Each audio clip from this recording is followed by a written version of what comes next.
Pero taong 2013 daw, sa edad na 45, una nilang napansin ang panginginig ng kamay ni Tatay Alan. Ilakala raw nilang na-stroke ang kanilang padre de pamilya. Parang yung kamay niya nanginginig na. Pero parang hindi lang namin masyadong pinansin. Tapos yung tumagal, yung katawan niya na yung gumagalaw. Hanggang isang araw, nakumpirma mula sa mga espesyalista na sumuri kay Tatay Alan na meron siyang Parkinson's disease o yung karamdaman kung saan tinatamaan ang nerve cells sa nervous system ng isang tao. Dahilan para bumagal ang kilos nito at makaranas ng panginig sa katawan na kanya na raw bibit-bitin habang siya'y nabubuhay. Pag nakainom ako ng gamot, nawala yung nginig ko. Nakakakilos ako. Nakakagawa ko ng gawain bahay. Dahil sa kanyang kondisyon, ang naging dasal daw noon ni Tatay Alan, makahanap ang unika iha niya ng lalaking magmamahal at mag-aalaga sa kanya. Kaya noong umusbong ang pag-iibigan nila ni Rodel, minahal na rin daw ito ni Tatay Alan na para na rin niyang anak. Si Papa, tahimik lang, hindi ho siya yung parang mapangaral na talagang lagi nag-a-advise, pero alam namin na andun siya, nakasuporta sa amin. Makalipas ang 7 taong pag-iibigan, ang dalawa natuloy rin sa simbahan. Pero dahil hirap ng kumilos ang ama, nawala na raw ng pag-asa si Stephanie na makakapagmarcha pa ito sa altar. Pero para kay Tatay Alan, hindi pwedeng hindi siya makarating sa dream wedding ng kanyang unika iha. Si Tatay Alan, paggewang-gewang man, panay pa ang paggalaw at panginginig ng katawan at halos matumba na sa paglalakad. Pero buong puso at lakas pa ring inihatid ang kanyang anak na si Stephanie sa altar ng simbahan.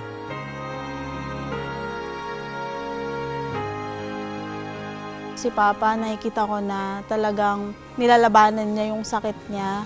Na kahit talagang inaatake na siya noon, pinipigilan niya talaga na yung kamay niya nilalagay niya sa likod para lang po hindi masyado siyang gumalaw.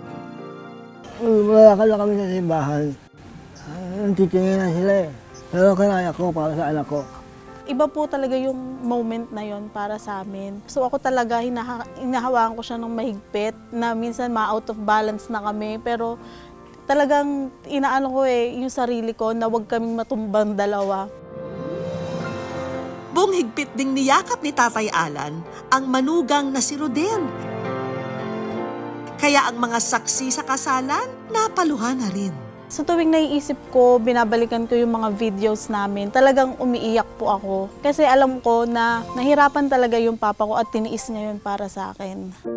Hindi lang sa simbahan, sa resepsyon ng kasalan, si Tatay Alan nagbigay pa ng madamdaming mensahe para sa bagong kasal. Rodel! Ikaw ang bahala sa anak ko. Alam ko mahal na ang anak ka.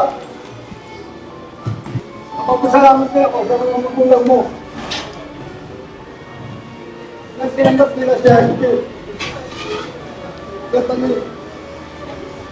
mahal mo si Rodel. Rodel, mahal mo si Stephanie. Mahal mo mga anak mo. Alam kong nasa puso niya yon na masaya siya. Alam ko po, ramdam ko talaga yung pagmamahal ng papa ko at yung tuwa po niya para sa amin. Si Stephanie, hindi raw nasabi ang kanyang personal na pasasalamat nung araw ng kasal. Kaya isang sulat ang kanyang inihanda bilang sorpresa sa pinakamamahal na tatay. Dear Papa, maraming salamat po sa lahat ng ginawa mo para sa amin. Mahal na mahal ko po kayo at sana maging mas malakas pa po ang inyong pangangatawan at palagi ko pinagdadasal na wag po kayong pabayaan ni Lord. Alam ko marami pa tayong time na magkakasama kaya susulitin po natin yan pa. Maraming salamat po sa inyo at saka mahal na mahal ko po kayo.